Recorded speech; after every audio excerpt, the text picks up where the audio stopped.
Hello, everybody, and welcome back, or welcome if you are new here to my podcast, Reading and Weeping. My name is Julia, and I am your host, and in this podcast, we talk about all things books, all things reading, so I am so excited that you are joining me for today's episode, because it's going to be a good one, and it's been a long time coming. So without further ado, I'm just going to get right into it.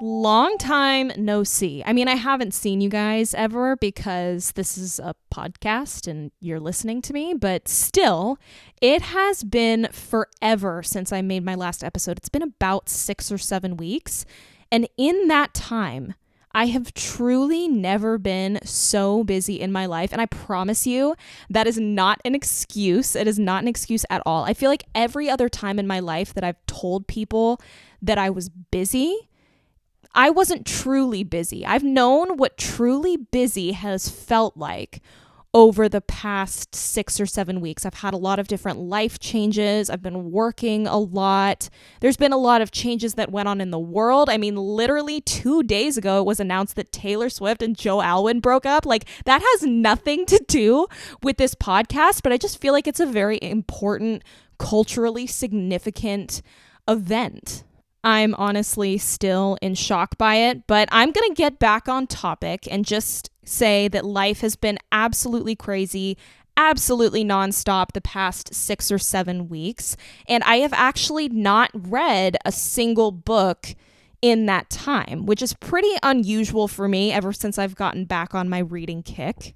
So for this week's episode, I have decided to abandon my usual formula of picking a genre or a type of book and then reviewing a specific book that kind of fits in with that theme.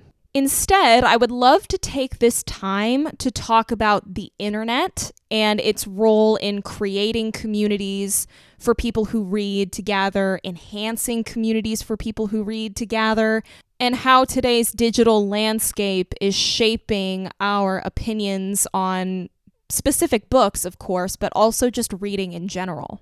Because I've noticed that ever since I started exploring different online forums and different online communities dedicated to reading, that I've had some pretty intensified opinions, some heightened feelings about certain books, about certain genres, and just about reading as a whole.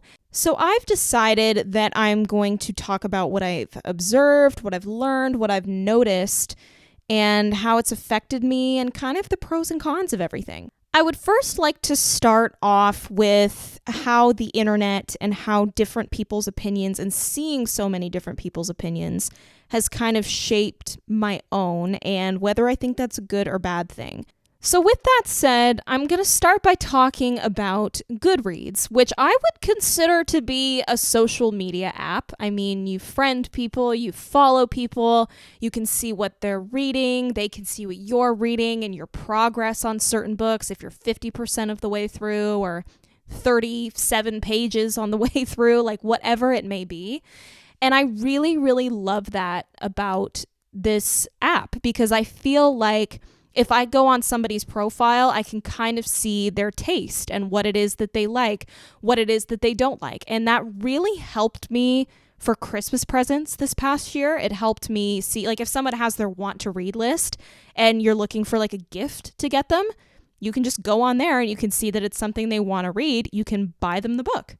Now, granted, there are some people who like to read their books in an ebook format or an audiobook format, and so maybe getting them the physical copy of that book might not work, but it's still like a nice and thoughtful gesture, and you kind of get the idea of what someone would like. And if you read something that's maybe similar to something that's on their want to read list or something that they've read, you can say, hey, I saw you read that book. I think you would really like this one that I just read. I'm going to loan it to you. And then you can have those conversations. It's fun. It's just a fun little community that I think kind of encourages conversation more face to face rather than online, which is really nice because a lot of these online forums are just like commenting back to each other back and forth, which is great. But I think when you have relationships with your friends and family on that site, when you meet up with them, you could say, hey, I saw that you gave this book 5 stars. I thought you gave this book 4 stars. Can you talk about it? Like, can we talk about it? Because I read that book and I had the same opinion, or I had a different opinion. And it just encourages, I think, more face-to-face conversation. I think it's a really good site for like book clubs, for example. And I think that that is really healthy, and I think that's really important. Cons would be the reviews. I love seeing people's reviews. I think it's fun to read through people's different opinions. But I will say that those opinions shape my decision making on whether or not I'm going to read something. If I see a book on Goodreads that has 20,000 reviews, but the average score is 2 out of 5 stars, I'm probably not going to read it, because to me, the general consensus is that this book sucks. However, if I click on that book and I see it's 2 out of 5 stars by 20,000 people, I scroll down and I see a friend of mine that maybe rated it 4 stars, then I'll say, hey, is this a good book? And they'll say, I liked it. I don't really think that it deserves 2 out of 5 stars. Then yeah, I'm going to read it. But usually I'm very much influenced by the majority. And I think that that's kind of problematic when it comes to reading, just because it's such a personal experience when you're reading. You can't like tag team read with somebody else unless you're reading something out loud to somebody. But I think we all stopped doing that in elementary school. Like, we don't do that with novels anymore, you know? So I think that that can be kind of problematic, because you don't read the book. You're not judging it by its cover, but you're judging it by everybody else's experience of reading it, when it should just be for you. If it's something that you like, if you look at and you read the synopsis and you're like, hey, this looks like a pretty good book, or, you know, somebody told me that I should read this book, you should just do it, whether or not the general consensus is that the book is good or bad. Because if you sift through every single one of those reviews, which you're not, it's 20,000. But if you sift through every single one of them, they're all going to have something different to say, something different that they noticed or didn't notice. And I think that is a really interesting part. If you go and you read the reviews, it's interesting, and then you can kind of form your own opinion. But if you're just looking at numbers, if you're just looking at statistics, it's really going to discourage you from reading sometimes. And it's definitely done that for me. I've tried to push through it, but then those other opinions about those things have already started to get to me. And the same goes with a book that I've read that I thought maybe I liked, that it was like, okay. And then I go and I look at the reviews and they're all like 1 to 2 star reviews. And I'm like, oh yeah, that book sucked. Like, that was terrible. And I don't necessarily think that's the healthiest way to approach reading. I think that you should just form your own opinion, or even not have an opinion at all if it really didn't interest you that much. But overall, I do enjoy Goodreads. I know I just kind of talked trash about it 2 seconds ago, but I think that it has given me a lot of different suggestions for things that I maybe want to read in the future. It's given me a lot of different things to look forward to. So overall, I think Goodreads is an amazing start, and you can track your progress on it too. So you can set like a yearly reading goal. You can track your progress on a certain book if you're like trying to make your way through it and it's late at night and you're thinking to yourself, I've got to go to bed. Let me just record what page I'm on Goodreads. And then it'll say, oh, you're 75% of the way through. And it has like the little progress bar. And you're like, wow, I'm almost done with this book. This is awesome. When I have something to look forward to tomorrow, I'm going to know the ending. It's fun in that way. And it's a great introduction to book social media. And I think you'll be able to jump into different online forums once you're used to it. I wouldn't necessarily say that you'd be ready to join TikTok after that, because that's what I did. And I would say that it's incredibly overwhelming. So that's actually the next app that I'm going to talk about, because I kind of dove head first into TikTok because I made a page for this podcast. Actually, if you want to follow it, it's at reading_and_weebing. So go check it out if you want. I'm going to start uploading content on there. But before I started uploading content, I wanted to see, the landscape. What's the general consensus? What are the kids reading? And that sounds really weird for me to say because I'm in my early 20s and I am Gen Z, like I have discussed in previous episodes. But due to my lack of social media, I've felt pretty out of the loop. I don't know what it is that people my age are reading. What are they liking? What are they not liking? What's new? I felt like there was a whole subset of books that I was pretty much missing by not being on TikTok. And I really didn't know the scope of exactly what was going to be recommended on there. I really thought that a lot of people were just going to have a general consensus of books that they liked to read. But there's actually been so many different opinions on that app, and it's really hard to navigate. If anything, it's made me not discouraged to read, but I just kind of don't know where to start. I got on there to try and figure out what maybe I wanted to read next, or some books that I wanted to buy, or some books that I wanted to check out at the library, or some books that I wanted to listen to on audiobook, like what would be the best way to consume some of these stories. And I feel like there is such a lack of general consensus. I think every single creator that I've come across likes different things. Some people have more sophisticated tastes than others. Some people are dedicated to just certain genres. Some people are dedicated to just fantasy novels. Some are dedicated to romance novels.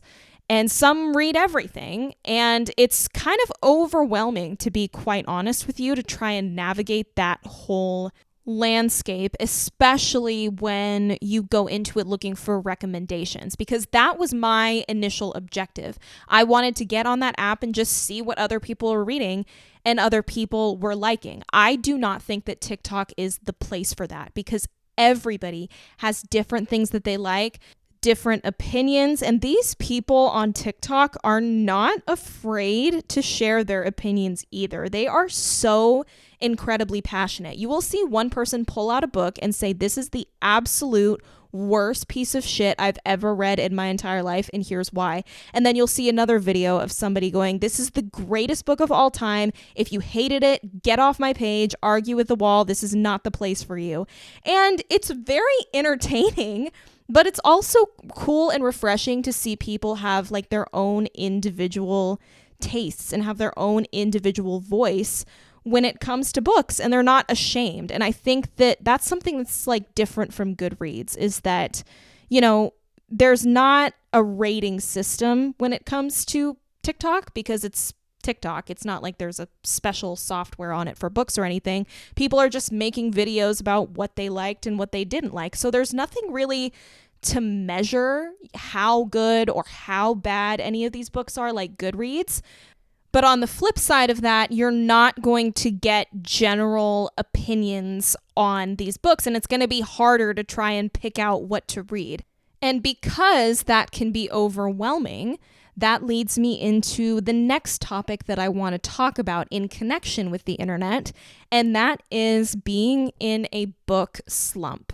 I am currently in a book slump because I have not read anything in the past 6 to 7 weeks. But because of my philosophy around reading, I don't feel bad about that. I'm not trying to hit a certain page goal every year or whatever. I don't feel like I'm behind at all because I haven't read anything, even though I do have a podcast where I review books. I still don't feel behind or feel bad about not reading, but I do feel like being a book talker, quote unquote, is something else entirely. It's not really about how you read, what you read, because the platform is very accepting of all different kinds of opinions. It's more so still the fact that it is a social media, and there is still a way that you need to be presenting yourself. Now, this is not necessarily a bad thing by any means. I would not say that this is negative.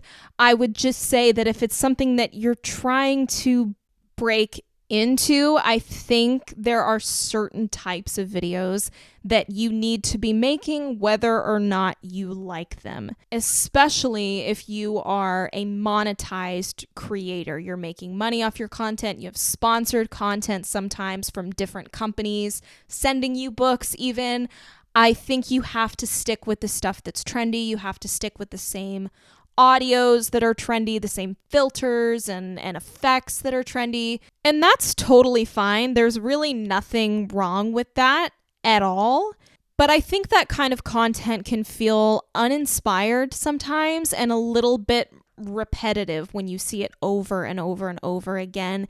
And it kind of makes me not seek out those types of videos. I love the videos where the creators are kind of just talking. They're just have a book and they're like, I've been meaning to read this. I want to talk about it. I want to give you my thoughts. I love that. I love hearing people's opinions.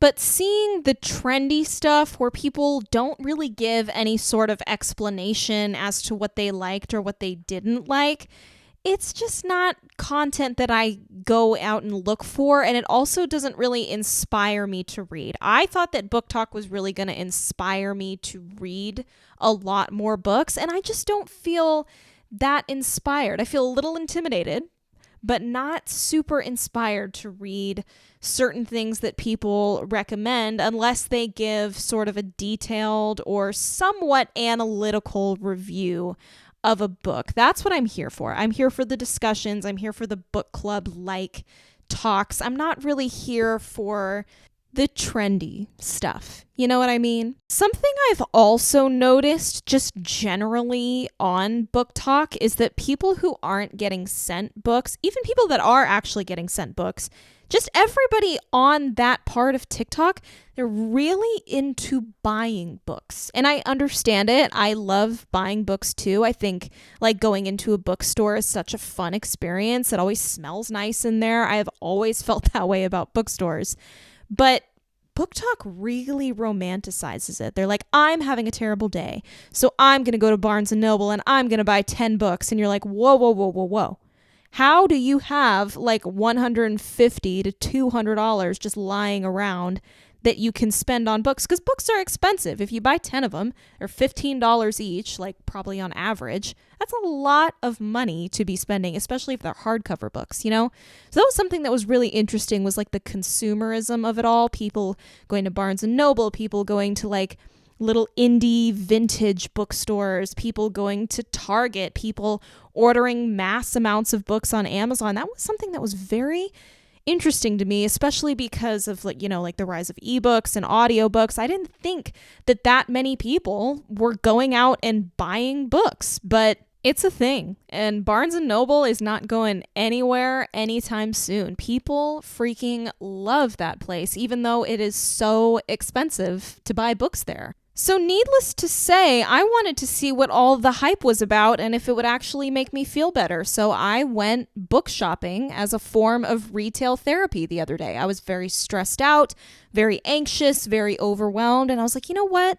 I'm already out. I might as well stop by Target and just look around and see what they have and maybe pick up a couple things. And that is very, very unusual for me. If you know me at all, you know I am an extremely frugal person. I hate spending money on things that I need, let alone things that I want. I will let my car run out of gas and I will coast down the road as long as I possibly can in order to avoid spending that money. I just hate spending money. It is not in my DNA. I absolutely cannot stand it. So to spend money on something that I don't need to spend money on, like books, I mean, you could argue that it's a necessity, but it's just reading for fun. So I don't really need it. It's more of like a leisurely activity.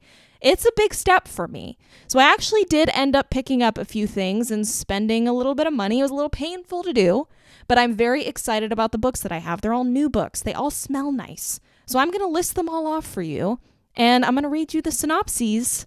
Is that the plural of synopsis? I think it is. I'm going to read them to you because they really intrigued me.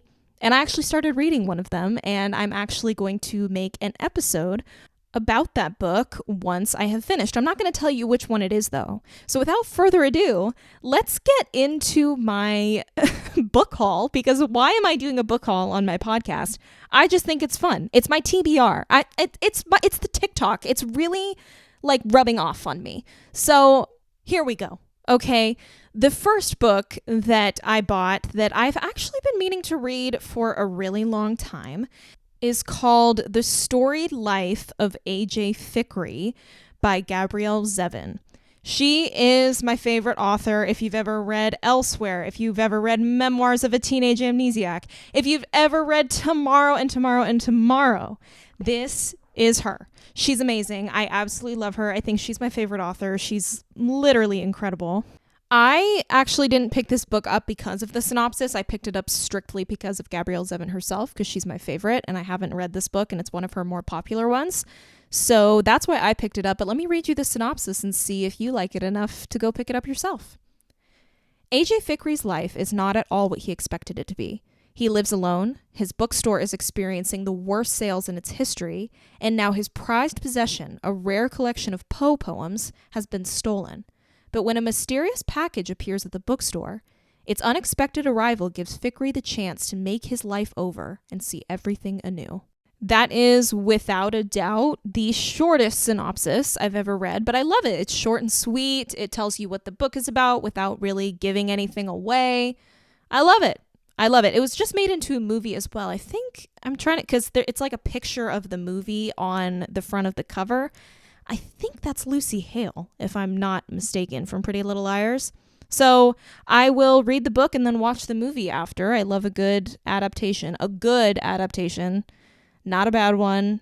I'm fine with bad ones too. It's all part of like the lore of the story, whatever. But yeah, I'm excited to read this book and to watch the movie. They both look really good.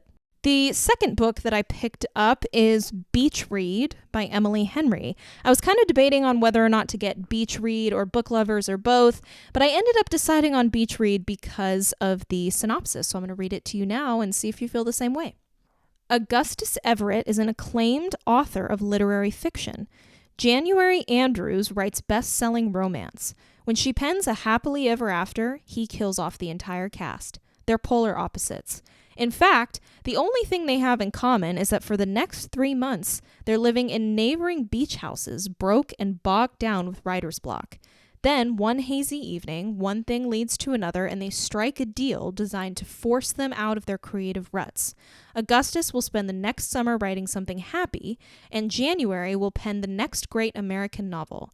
She'll take him on field trips worthy of any rom-com montage, and he'll take her to interview surviving members of a backwoods death cult, obviously. Everyone will finish a book, and no one will fall in love, really. I just realized after reading that synopsis that both this book and The Storied Life of A.J. Fikry are about like book people, not necessarily authors, but just people who love reading and writing and books in general.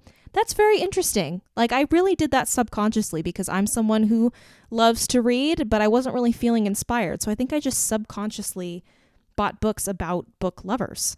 Even though I didn't buy Book Lovers by Emily Henry, I still bought books about book lovers, so that's really interesting. But yeah, this book looks really cute, and I'm excited to read it.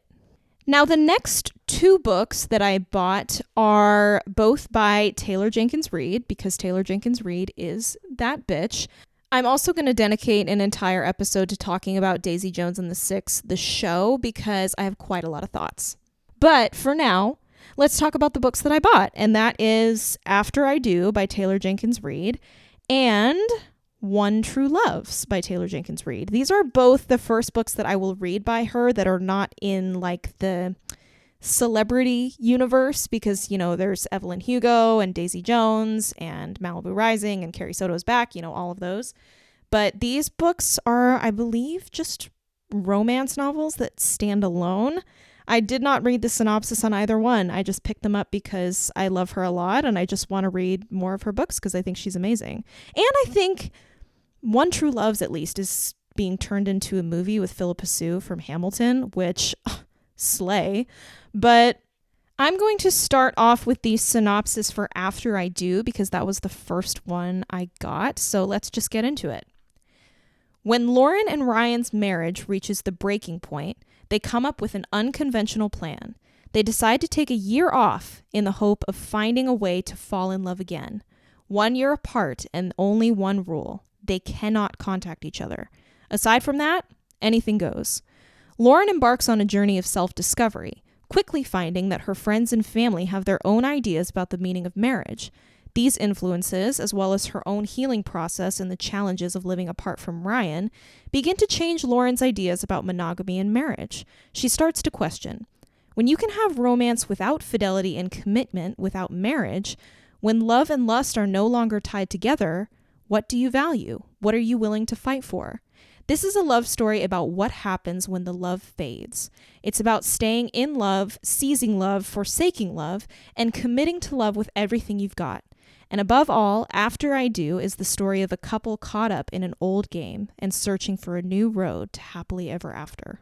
You see, that is something that I love about Taylor Jenkins Reid. I think in all of her books, I see a common theme of looking at love and the meaning of love and relationships and their complexities and still learning how to navigate and fight your way through all the hard stuff. So I love that about her, and I think that this book is really going to tackle that theme at the forefront, so I am very excited for it. Now, let's read the synopsis for One True Loves. In her 20s, Emma Blair marries her high school sweetheart, Jesse. They build a life for themselves, far away from the expectations of their parents and the people of their hometown in Massachusetts. They travel the world together, Emma as a freelance writer, Jesse as a production assistant on nature documentaries, living life to the fullest and seizing every opportunity for adventure. On their first wedding anniversary, Jesse is on an assignment in the Aleutian Islands when his helicopter goes missing over the Pacific. Just like that, Jesse is gone forever. Emma quits her job and moves home in an effort to put her life back together. Years later, now in her 30s, Emma runs into an old friend, Sam, and finds herself falling in love again. When Emma and Sam get engaged, it feels like Emma's second chance at happiness. That is, until Jesse is found. He's alive, and he's been trying to come home to her all these years. Emma now has a husband and a fiancé, but who's her one true love? And what does it even mean to love truly? Emma knows she has to listen to her heart. She's just not sure what it's saying. That book sounds like a sleigh. I am so excited to see the adaptation. I hope it's better than Daisy Jones, but these both look really good. I really love Taylor Jenkins Reid. I think she's such an incredible writer. There are things that she says that just hit different. So I am very excited to read both of those books. The last book whose synopsis I am going to read for you today is a book that I have been looking at for a while that I finally picked up. It was expensive, so it was kind of hard for me to get, but I was like, you know what? I'm going to read it, and it looks really, really good, so I'm just going to take it. And that is The Invisible Life of Addie LaRue by V.E. Schwab. I'm just going to go ahead and read the synopsis to you because I can't really explain it or my interest in it without reading the synopsis, so let's go. France, 1714. In a moment of desperation, a young woman named Adeline meets a dangerous stranger and makes a terrible mistake. As she realizes the limitations of her Faustian bargain, being able to live forever without being able to be remembered by anyone she sees, Addie chooses to flee her small village as everything she once held dear is torn away. But there are still dreams to be had and a life to live, and she is determined to find excitement and satisfaction in the wide beckoning world, even if she will be doomed to be alone forever. Or not quite alone, as every year on her birthday, the alluring Luke comes to visit, checking to see if she is ready to give up her soul. Their darkly thrilling game stretches throughout the ages, seeing Addie witness history and fight to regain herself as she crosses oceans and tries on various lives. It will be 300 years before she stumbles into a hidden bookstore and discovers someone who can remember her name. And suddenly, everything changes again. As I'm reading that synopsis, it kind of feels like The Age of Adeline, you know, that movie with Blake Lively and Harrison Ford. It's kind of giving that. I wonder if that movie is based off this book. I have to look it up because it says in the book that her name is Adeline. So let me just look it up real quick.